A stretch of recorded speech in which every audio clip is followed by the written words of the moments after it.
Hare Krishna, Krishna Krishna, Hare Hare Ram, Ram Ram, Hare Hare.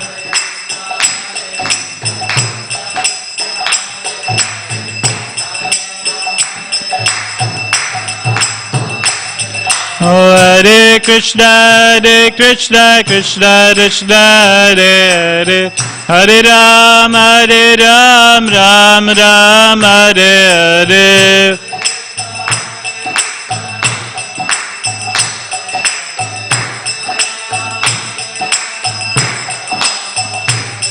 Hare Krishna, Krishna Krishna, Hare Hare Ram, Ram Ram, Hare Hare.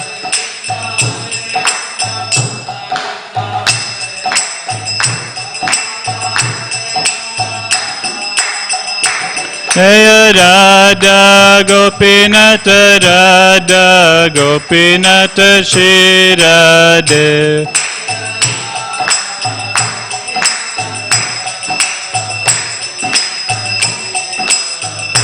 Jaya Jagannatha, Jaya Jagannatha, Jaya Baladeva, Jaya Subhadrama.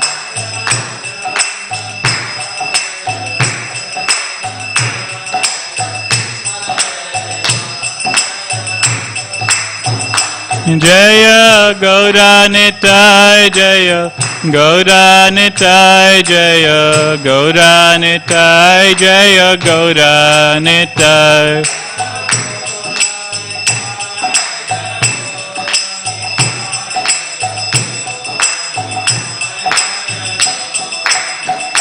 Jaya Jaya Prabhupada,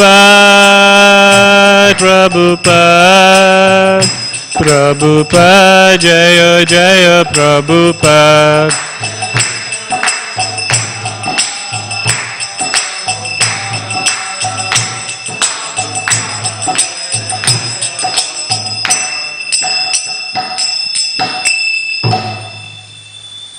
Vishnupad Paramahamsa Pravishnaja Stotra Sata Shri Srimad His Divine Grace Srila A.C. Bhaktivedanta Swami Srila Prabhupada Ki Jai, Gantaraj Srimad Bhagavatam Ki Jai, Dai Gaur Purnande Hari Hari Bol.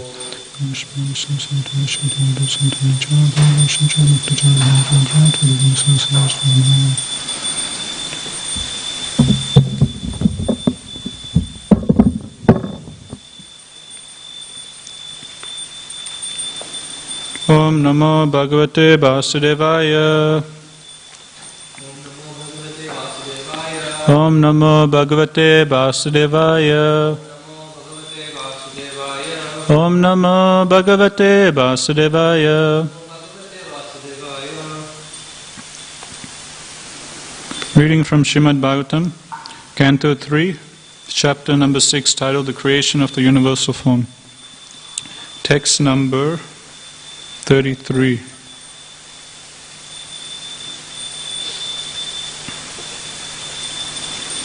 Padbyam Bhagavato Jagne, Padbyam Bhagavato Jagne, Shusrusa Dharma Siddhaye, Shusrusa Dharma Siddhaye, Tasyam Jata Pura Sudro,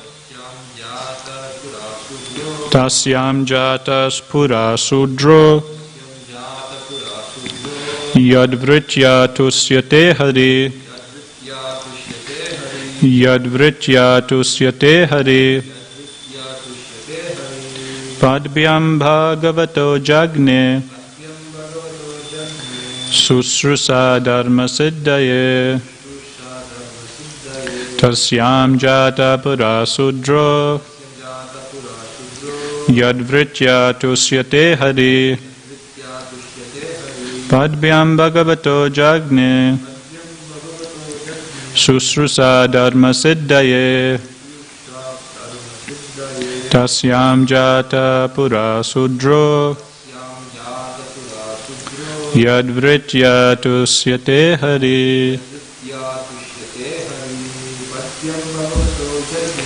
Padbhyam Bhagavato Jagne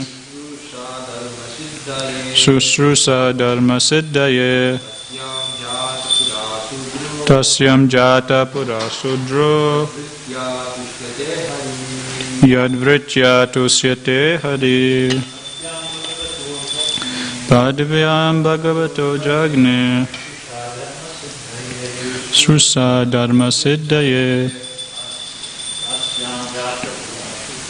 Tasyam Jata Pura Sudro Yadvritya Tusyate Hari. Word for word translation. Padbhyam, from the legs. Bhagavata, of the personality of Godhead. Jagne, become manifested. Susrusa, service. Dharma, occupational duty. Siddhaye, for the matter of. Tasyam, in that. Jata, being generated. Pura, formerly.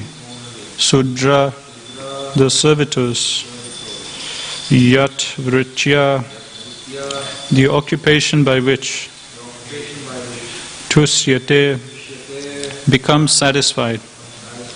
Hari, the Supreme Personality of Godhead. Translation and purport by His Divine Grace, Srila A.C. Bhaktivedanta Swami Srila Prabhupada Ki Jai. Thereafter, service was manifested from the legs of the Personality of Godhead for the sake of the perfecting the religious function. Situated on the legs are the Shudras who satisfy the Lord by service. Purport. Service is the real constitutional position, occupation of all living entities. The living entities are meant to render service to the Lord, and they can attain religious perfection by this service attitude. One cannot attain religious perfection simply by speculating to attain theoretical knowledge. The Jnani division of spiritualists go on speculating only to distinguish the soul from matter. But they have no information of the activities of the soul after being liberated by knowledge. It is said that persons who only mentally speculate to know things as they are and who do not engage in the transcendental loving service of the Lord are simply wasting their time. It is clearly said here that the principle of service was generated from the legs of the Lord for the sake of perfecting the religious process. But this transcendental service is different from the idea of service in the mature world. In the mature world, no one wants to be a servant. Everyone wants to become the master, because false mastership is the basic disease of the conditioned soul. The conditioned soul in the mature world wants to lord it over others. Illusioned by the external energy of the Lord, he is forced to become a servant of the mature world. That is the real position of the conditioned soul. The last snare of the illusory external energy is the conception of becoming one with the Lord. And due to this conception, the illusioned soul remains in the bondage of mature energy, falsely thinking himself a liberated soul and as good as Narayan. It is actually better to be a Shudra than to be a Brahmana and not develop the service attitude, because that attitude alone satisfies the Lord. Every living being, even if he be a Brahmana by qualification, must take to the transcendental service of the Lord. Both Bhagavad Gita and the Srimad Bhagavatam support that this service attitude is the perfection of the living entity. A Brahmana, Kshatriya, Vaishya or Shudra can perfect his occupational duties only by rendering service unto the Lord. A Brahmana is supposed to know this fact due to his perfection in Vedic wisdom. The other sections are supposed to follow the direction of the Brahmana Vaishnava, or one who is a Brahmana by qualification and a Vaishnava by action. That will make the entire society perfect in regard to the order of its social construction. A disordered society cannot satisfy either the members of the society or the Lord. Even if one is not a perfect Brahmana, Kshatriya, Vaishya or Sudra, but takes to the service of the Lord, not caring for the perfection of his social position, he becomes a perfect human being, simply by developing the attitude of service to the Supreme Lord. Om Ajnana-timirandasya Jnananjana-salakaya Chakshuramitamyena Tasmai Shri Guruve Namaha. Jai Shri Krishna Chaitanya Prabhu Nityananda Shri Advaita Gadadhara Shivasari Gaur Bhaktarinda. Hare Krishna, Krishna Krishna, Hare Hare, Hare Rama, Rama Rama, Hare Hare.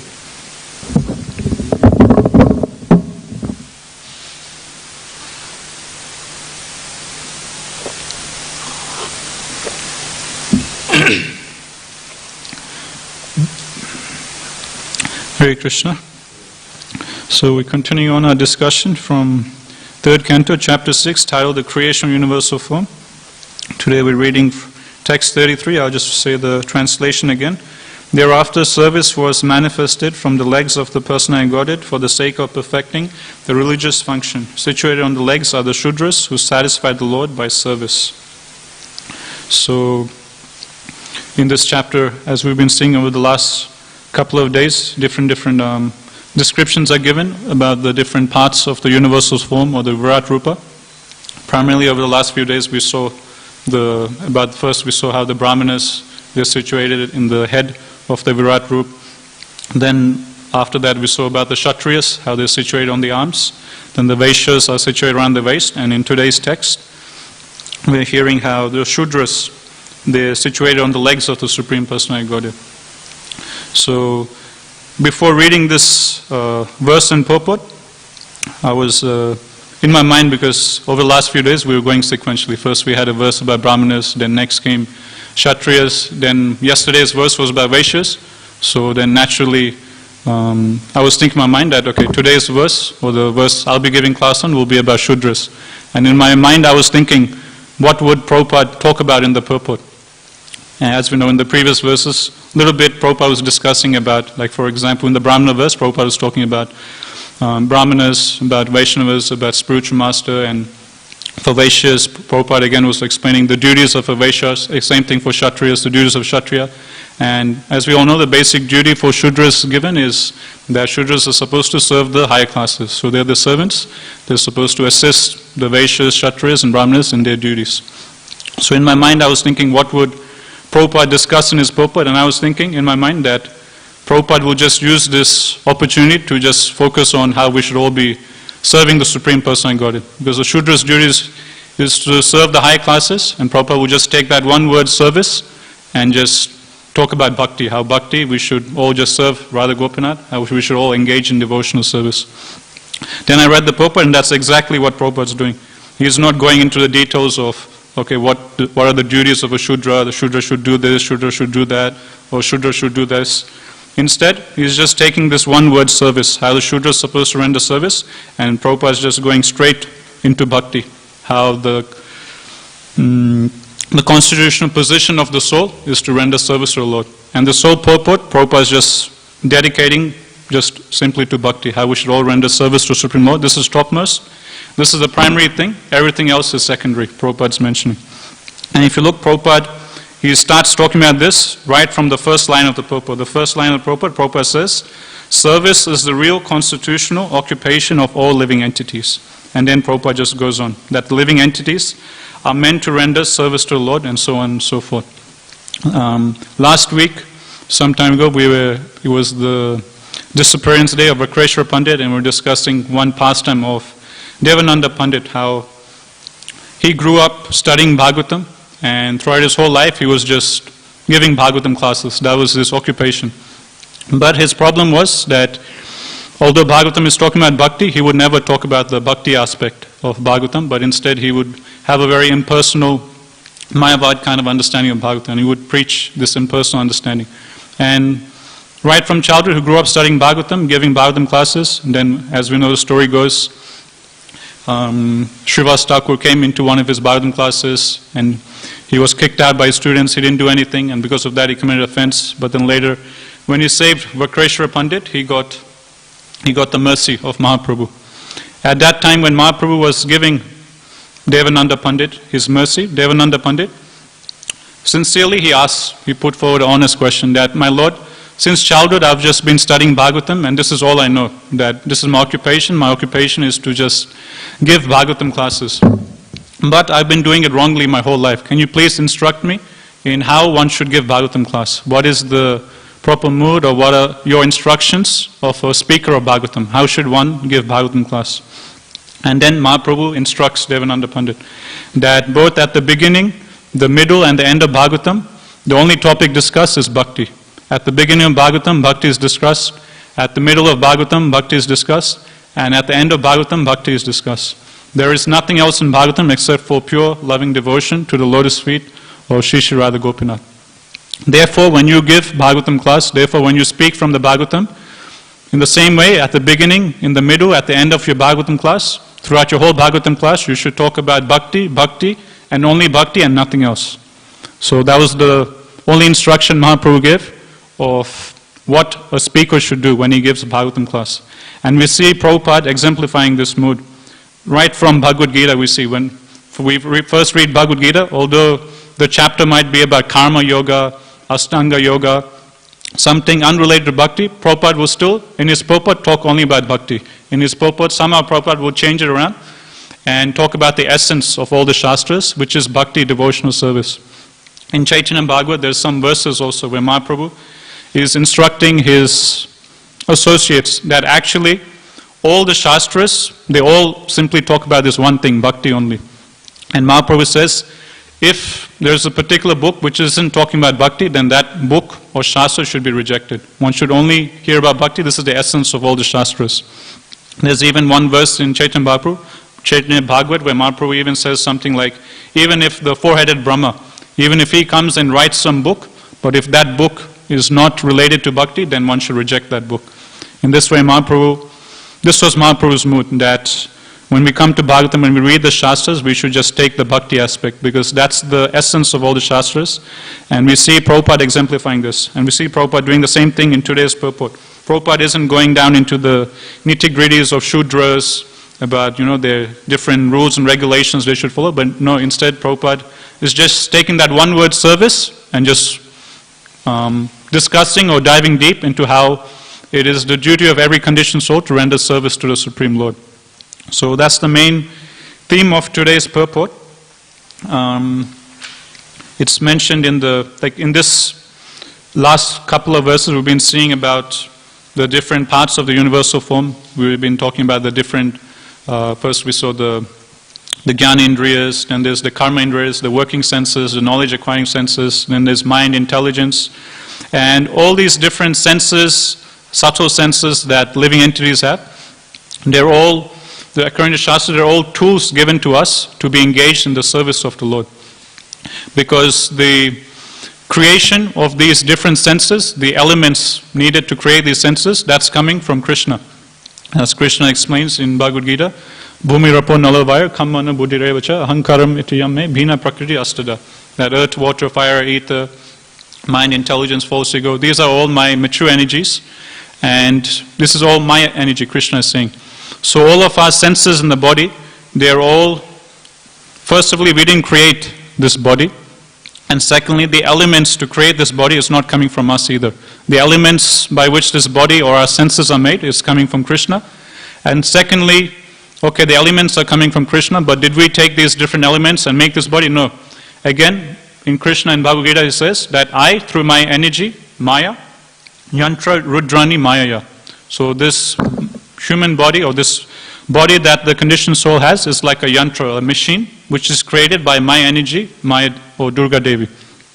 So in this way the Shastras explain that firstly, the elements by which our senses and our subtle senses are created, that's coming from Krishna. And secondly, that person who takes these elements and manufactures all of our different senses and our physical body, our gross body, our subtle body, that's again Krishna himself, who's doing it through his mature energy. So in this way, the Shastras explain that this body actually doesn't belong to us. This body is the property of Lord. And because this body is the property of Lord, this body should be engaged in his service. And this is the constitutional position, Prabhupada's explaining, of all living entities. Constituted position is to render service to the Lord. This body is given by Krishna, it's Krishna's property, so you should be engaged in his service. Just like, for example, say there's some big mansion and there's a big rich man and he hires a servant, and before hiring him, he first brings him to his house to show him around where everything is, so the servant knows how to do his particular duties. And the master says, okay, he goes, takes him to the cleaning room or the storeroom, like we have a storeroom under the stairs, and he shows him, okay, this is the mop bucket, here you'll find all the cleaning equipment, here you'll find the broom, you'll find the mop bucket, the vacuum cleaner, he shows him all the different tools in the tool shed or the cleaning shed.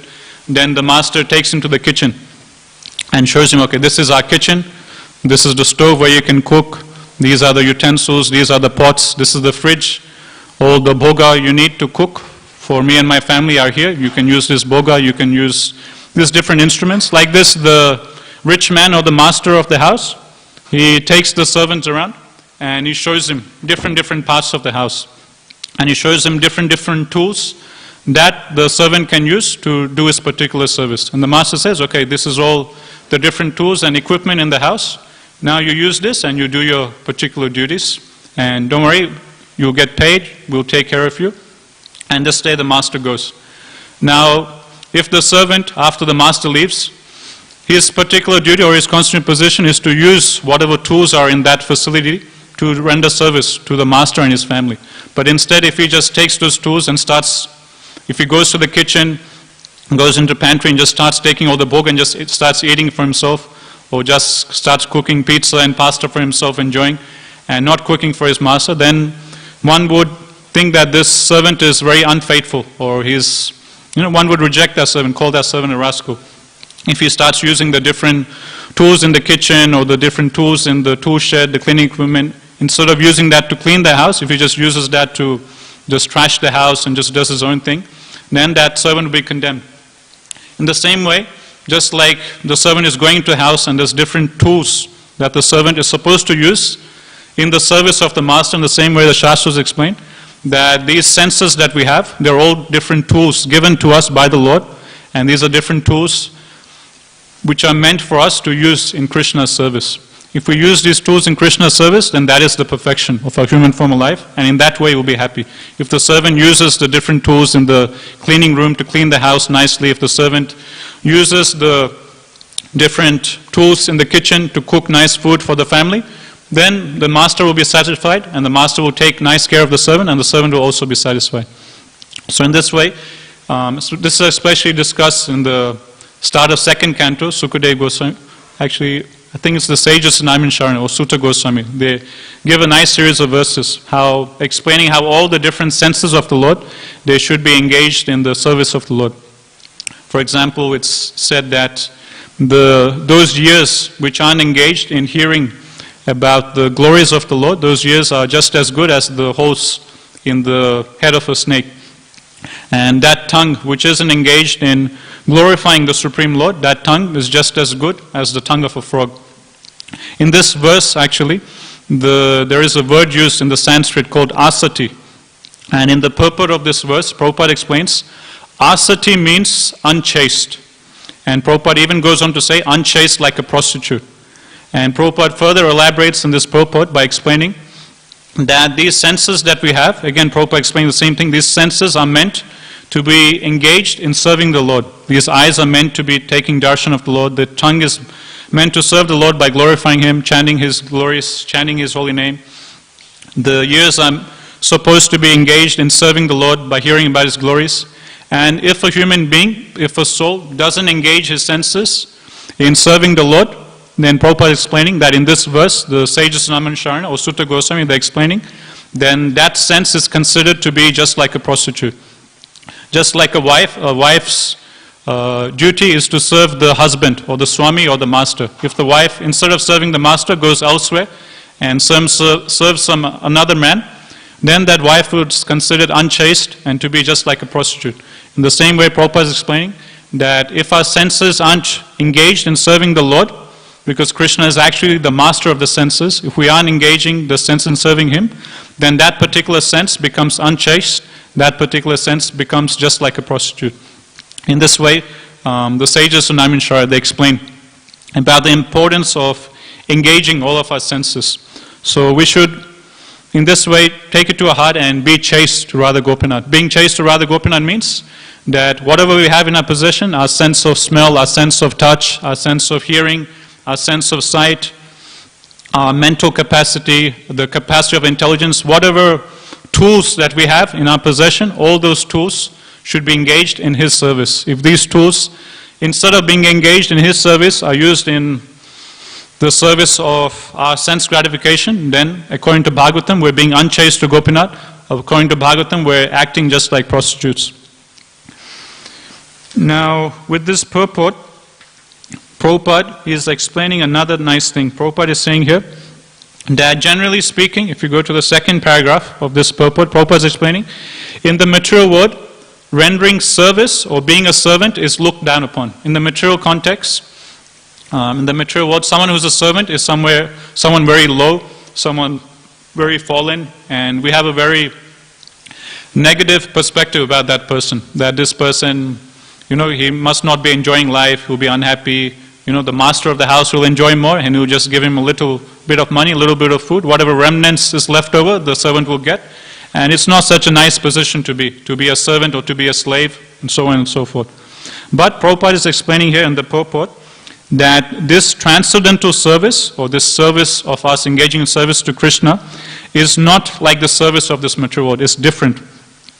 This transcendental service is different from the idea of service in the material world. How so? In the material world, there is the master, and the master is superior to the servant. And secondly, the master, he enjoys more than the servant. The servant always enjoys less than the master. But in the spiritual world, it's the complete opposite.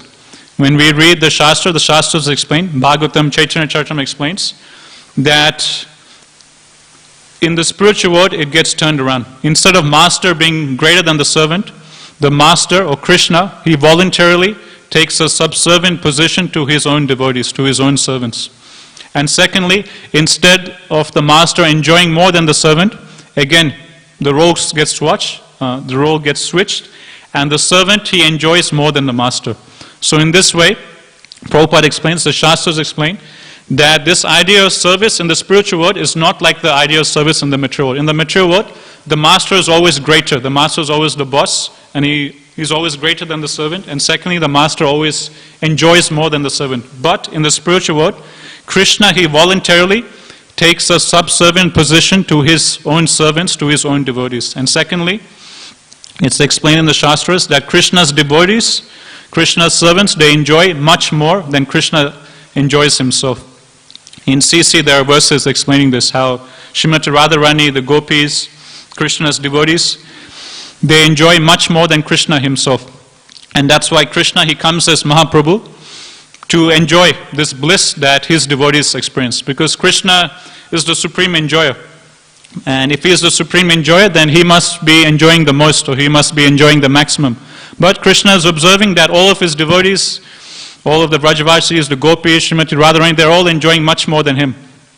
So to fulfill himself as the supreme enjoyer, then Krishna, he comes in the mood of a devotee to be the supreme enjoyer, to experience the bliss that his devotees are experiencing. And it's amazing how in CC it's explained that one might think, okay, the devotees, they just enjoy a little bit more than Krishna. Krishna enjoys this amount, and devotees they enjoy maybe 5% more than what Krishna enjoys, or they might enjoy 10% more than what Krishna enjoys. But actually, in CC, Krishnadas Kaviraj Goswami explains that the bliss that the devotees of the Lord experience in serving Krishna is 1,000,000 times more than the bliss Krishna, he himself experiences. So it's completely inconceivable to us how this works, how this process of bhakti works. So it's not that it's not that Krishna's devotees are just experiencing a little bit more pleasure than Krishna, 10% more, 20% more, 50% more, or double. But no, CC explains that Krishna's devotees, the gopis, Srimati Radharani, they experience the bliss in serving Krishna is 1,000,000 times more than what Krishna he himself is experiencing. And Krishnadas Kaviraj Goswami even goes on to explain that the bliss that the avatars of the Lord, so as we know, there's different Leela avatars of the Lord. There's Varahadev, Matsya avatar, Kurma avatar, Vamana Dev, and then there's different Purusha avatars, such as Mahavishnu, which we're seeing now in this part of Bhagavatam, and Garbhodaksha Vishnu, which we'll also come to see, Shiradaksha Vishnu. And there's different Guna avatars. So there's so many different avatars of the Lord. In CC it's explained that the bliss that these different avatars they experience in being the Supreme Lord, being worshipped by their associates, because avatar means that person or that person that descends from the spiritual world. That's the literal meaning of avatar. So all these avatars, they have their own planet in the spiritual world. So Lord Nrsimhadev, he has his own planet or loka in the spiritual world where he's worshipped by all of his different devotees. Matsya avatar, he also has his own planet in the spiritual world and he is worshipped by his devotees. So when Matsya avatar, he's being worshipped by his devotees. When Matsya avatar, he's doing his lila or swimming in the ocean of annihilation. When Lord Vamanadev, he's being worshipped by his devotees. When Lord Vamanadev, he's performing his pastimes. When Kurmadev, he's performing his pastimes. When he's getting a nice back scratch. When he's being worshipped by his devotees. All these avatars, they're experiencing bliss, or they're experiencing great joy in being worshipped by the different devotees and in doing the leelas. But Krishnadas Kaviraj Goswami explains that even greater than this bliss the avatars experience is the bliss in rendering service to the Lord. All these different avatars, CC explains, they experience much more bliss in taking the position of a servant and worshipping Shri Shri Radha Gopinath than in themselves being avatar of the Lord and being worshipped by their devotees. So not just Jiva Tattvas experience more bliss in rendering service to the Lord, but Krishnadas Kaviraj Goswami explains that this position of being a servant of the Lord, this bliss that comes in serving Shri Shri Radha Gopinath is so great that even the Vishnu Tattvas, even all these different Leela avatars, Guna avatars, Purusha avatars of the Lord, even they desire, even they hanker to render service to Shri Shri Radha Gopinath. And that's why we see in CC that during Mahaprabhu's Leela, all these different avatars, they all come and take different forms to render service to the Lord. So in this way, both Bhagavatam and CC, they exemplify how rendering service to the Lord, this is the topmost position. There is no greater position than this. So that's why in this purport, Prabhupada is just diving straight to rendering service to the Lord. And that's the primary aspect. The secondary aspect comes Varnashrama. There we have the Brahmanas, the Kshatriyas, Vaishyas, Shudras, then the different ashramas, Brahmacharya ashram, Grihastha ashram, Vanaprastha ashram, Sannyasa ashram. These are all considered secondary. The primary is always rendering service to the Lotus feet Radha Gopinath, bringing pleasure to them. Varnashram is a tool that we can use, again, to satisfy the Lord. And this principle, Prabhupada is explaining in this purport. Prabhupada is quoting from the second chapter of first canto. Again, the same principle is mentioned. Dharma svanisthuta pumsam visvaksena katasriya notpade yadi ratrim shama eva hi kevalam. So this verse, Sutta Goswami, he's explaining that dharma, okay, we have particular dharmas. There's, as we are reading in these texts, there's a particular dharma of a brahmana, a particular dharma of a kshatriya, of a vaishya or shudra. Same, the brahmacharis, they have their dharma, the grihasthas, they have their dharma, the vanaprastha, the sannyas, they all have their dharma. But Bhagavatam explains, Sutta Goswami explains, that if in the course of us rendering our dharma, if we're not acquiring or coming closer to the Lotus feet Radha Gopinath, if we're not coming closer to the Lotus feet Radha Gopinath, if we're not developing more attraction to their Lotus feet, dharma sunistita pumsam visvaksena katasya notpade yadi ratim. Ratim means attraction. If by a particular occupational duties, that might be the occupational duties of Brahmana, Kshatriya, Vaishya, Shudra, or Brahmachari, Grihastha, Vanaprastha, Sannyas, if by a particular dharma, a particular functions, duties, if we're not developing more attraction and love for Radha Gopinath, then that particular action or dharma which we're doing is simply shrama eva hi kevalam, is simply a waste of time. And that's what Prabhupada is mentioning at the end of the first paragraph today in today's purport. Prabhupada is saying here, it is said that persons who only mentally speculate to know things as they are and who do not engage in the transcendental loving service of the Lord are simply wasting their time. Another verse, again in the same section of Bhagavatam, Sutta Goswami explains, Atta Pumbi Dvijashresta Vanashrama Vibhagasa Swanustitasya Dharmasya Samsiddhir Haritoshanam. Again, he's explaining the same thing. Atta Pumbi Dvijashresta Varnashrama. Again, he's talking about Varnashrama. So again, we have the different Varnas and the different Ashramas. Varnashrama Vibhagasa Swanustitasya Dharmasya Samsiddhir Haritoshanam. Again, what Prabhupada is explaining to Prabhupada, Sutta Goswami is explaining that the perfection of any occupation or the perfection of any ashram is that by your particular duty you're able to please or you're able to bring a smile onto the lotus face of Shri Shri Radha Gopinath. If by our particular duties we're not bringing pleasure to Radha Gopinath, then that's considered as a failure. Just like in the working world, we have a thing called KPI or Key Performance Indicators. And by these KPIs, a particular worker will be judged whether this worker is successful or this employee is successful in his particular duty, according to the different KPI, Key Performance Indicators. So in devotional service, sometimes we have this question, what is the indicator that I'm actually progressing in spiritual life? What is the indicator that the service which I'm doing is good and I'm not failing in my spiritual life, I'm not failing in my duties? According to the Bhagavatam, the way we judge that we're doing our service properly, the way we judge that we're doing our spiritual duties properly is by seeing if Krishna is pleased. And how do we know if Krishna is pleased? If the Vaishnavas, our spiritual masters, are pleased. If our spiritual masters are pleased with our service, if the Vaishnavas are pleased with our service, then we can take it that Shri Shri Radha Gopinath are also pleased with our service. And that is the KPI in devotional service, to judge whether we're doing our service nicely. Externally speaking, it might look that we failed, like we might be doing a particular service, say cooking, and we might have, materially speaking, externally speaking, we might have overboiled the veggies and the sabji might not have come out the way we wanted. We might have overboiled the rice. We might have made some errors and we might be thinking, oh, today I failed, I screwed up. You know, the prasad is not as I wanted it to be.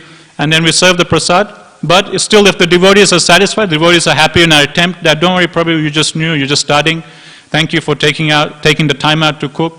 Thank you for putting so much heart of it. So externally it might seem to us that we've failed, that we haven't done the service properly. But still, if the devotees are still satisfied with our service, are satisfied with our attempt, then according to Bhagavatam, whatever that service we rendered is a success. Because again, the key performance indicator in devotional service, Sutta Goswami is explaining, Samsiddhir Haritoshanam, whether Lord Hari, whether he is pleased, whether he is satisfied.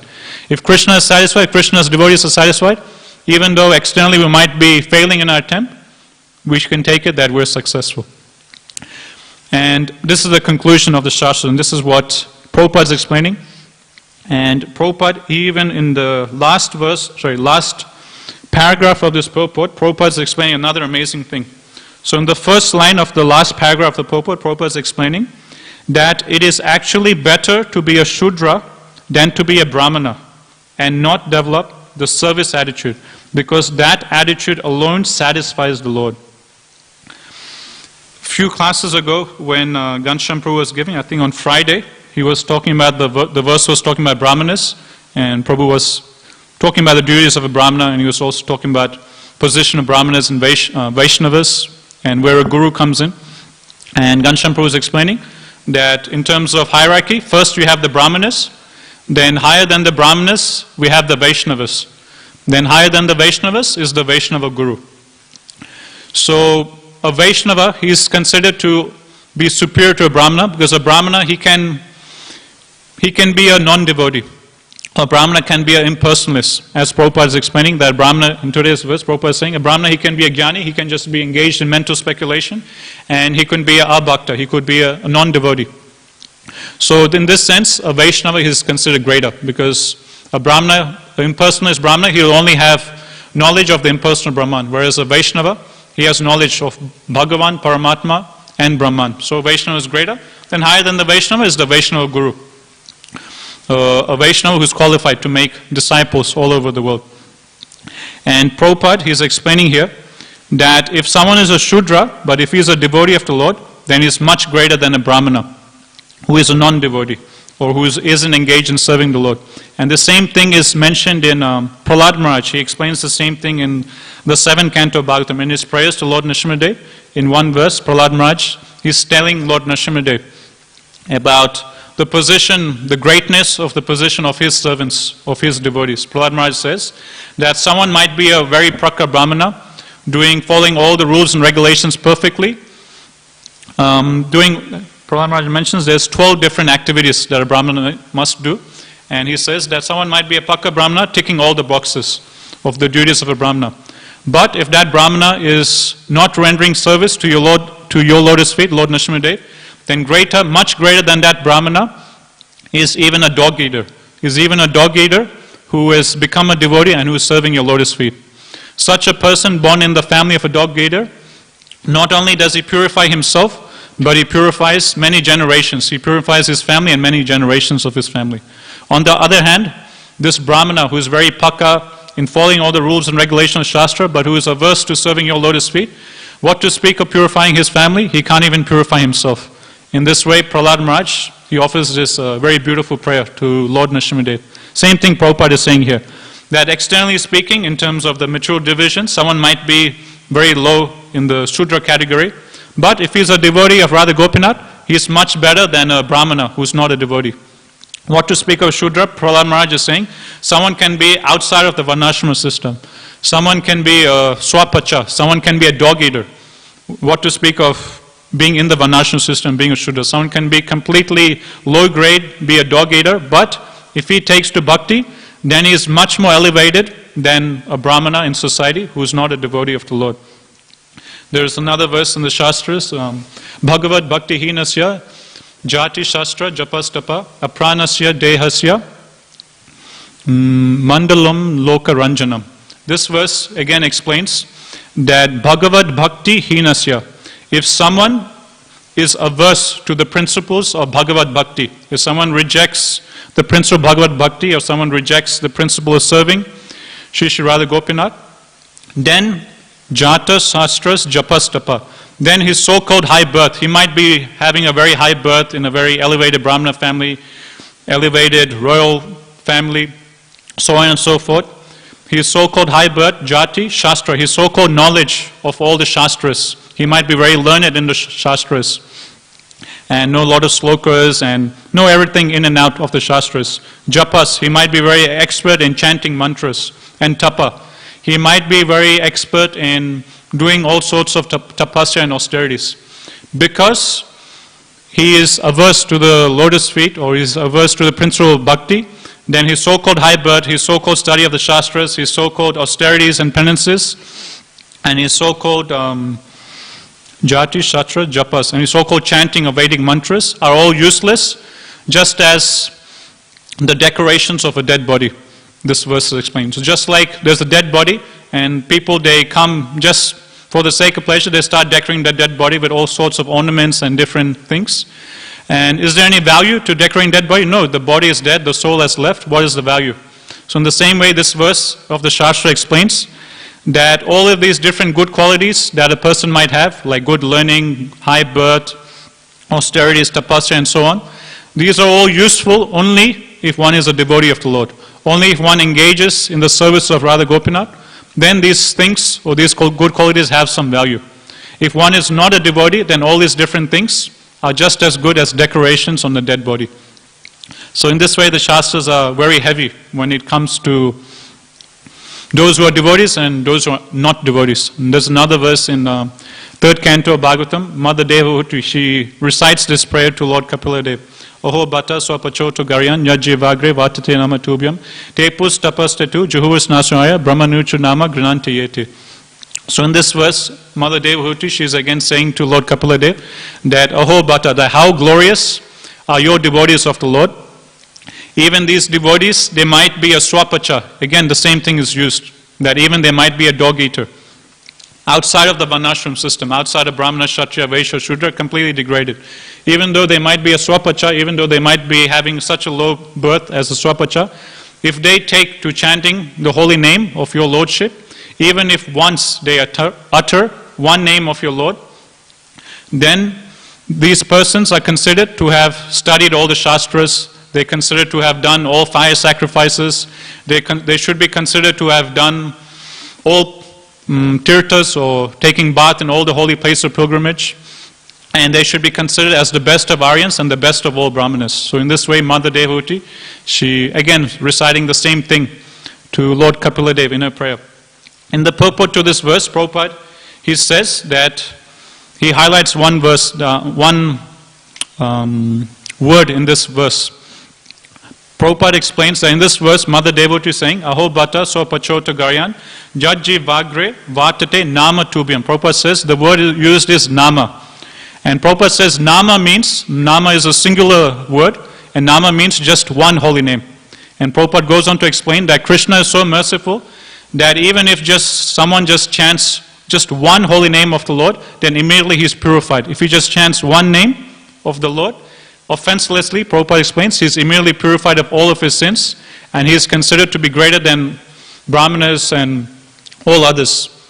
And Prabhupada says that it's not that Krishna is saying one should chant 10 holy names or 20 holy names, 100 Vishnu Sahasram. No. Krishna is so merciful, Prabhupada explains, that if someone just once offenselessly just chants one holy name, that's enough to purify him.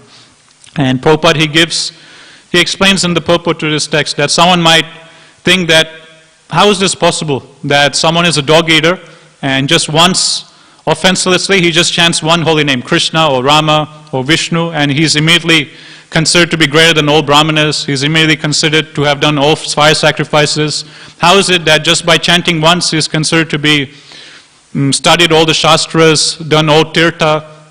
How is this possible? Someone might ask. Prabhupada explains. And Prabhupada, he gives two nice examples to explain this point. Firstly, Prabhupada explains that if someone is studying law, let's say law degree, Prabhupada explains, in university, then naturally one would understand that this person who's studying law at university, he must have already passed kindergarten, he must have already passed primary school, he must have already passed high school, he must have passed his HSC.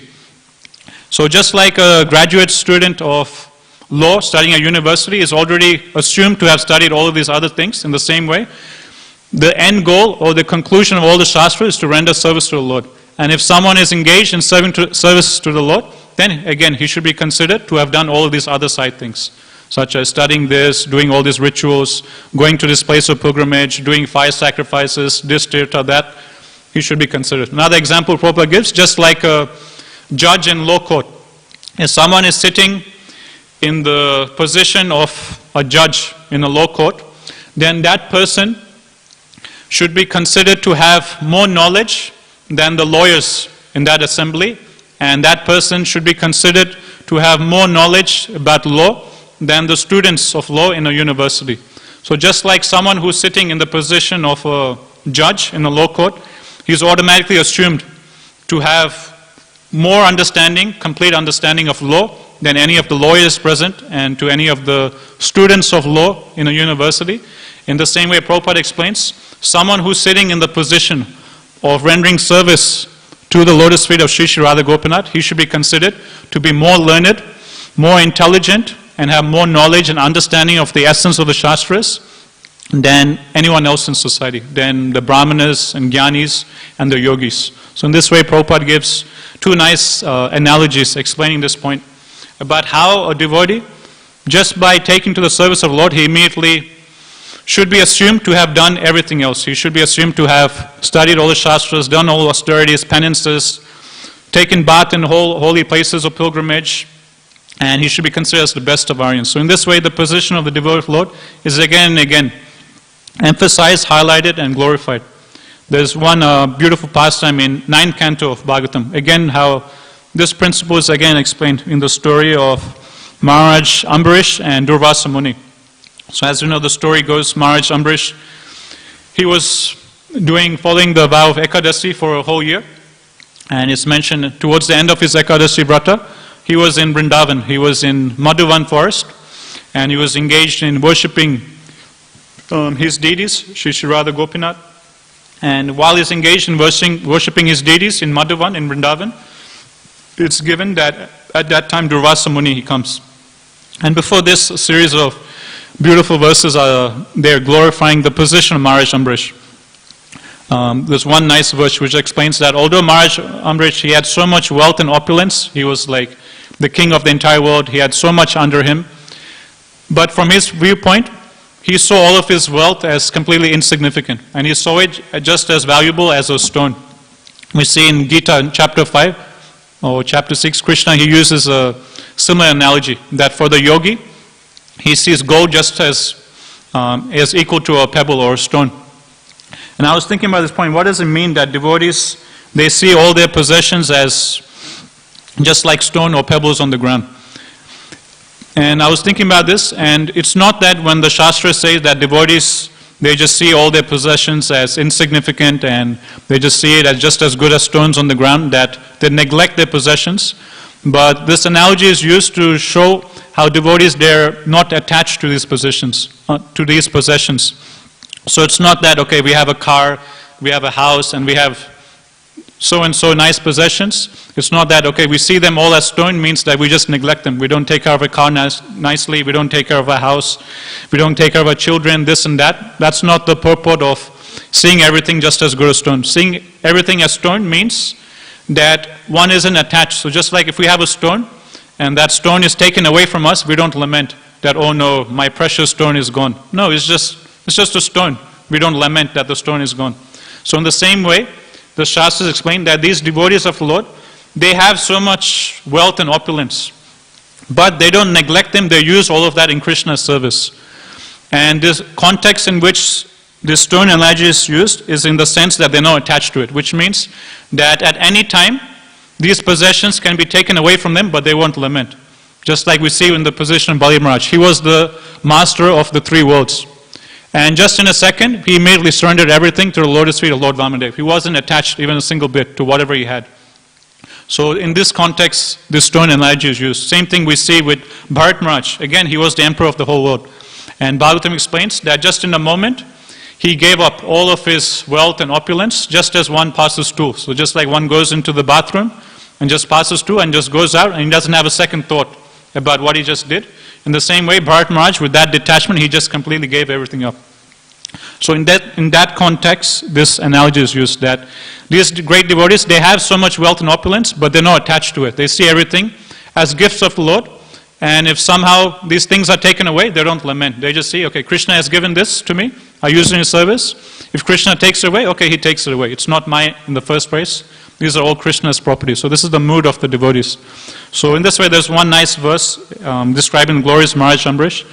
And so he's doing Ekadasi, and he was doing for a whole year, and he was about to break his fast in Madhuvan, in Vrindavan. And this time, Durvasa Muni, he comes with all of his associates, and Maharaj Ambrish welcomes him and asks him to enjoy prasad. And Durvasa Muni, he says, no, I'll first go take bath in the Yamuna, then I'll come and take prasad. So he goes, takes bath, and Durvasa Muni, he's in meditation, in impersonal Brahman, so he doesn't come back. And Maharaj Ambrish is waiting, and he's looking at his watch, and it's time to break fast. And unless he breaks his fast, then all of his Ekadasi Vrat will go down the drain. So he asked the Brahmanas around him that, what should I do? And Bhagavatam, Prabhupada explains in Bhagavatam that actually, although Maharaj Ambrish is asking these Brahmanas, actually he's much more elevated than these Brahmanas. And Prabhupada explains in his purport that actually these Brahmanas, they couldn't figure out what to do. They were discussing amongst themselves, but they couldn't come to one unanimous decision that this is what you should do.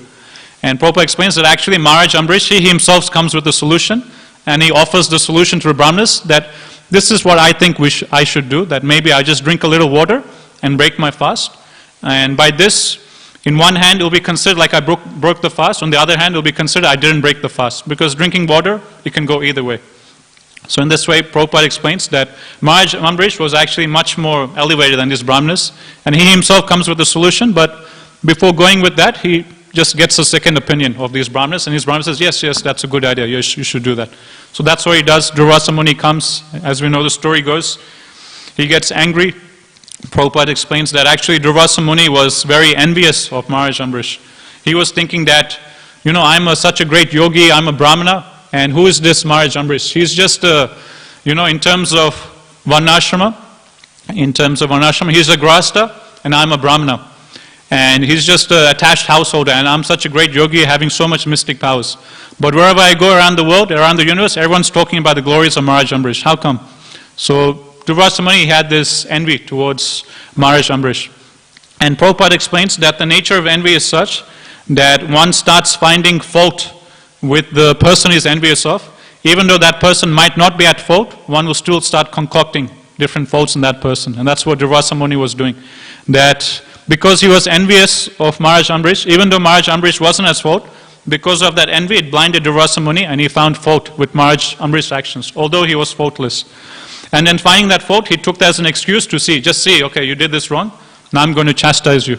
So then he creates the fiery demon, and at that time, Sudarshana Chakra, he comes to protect Maharaj Ambrish.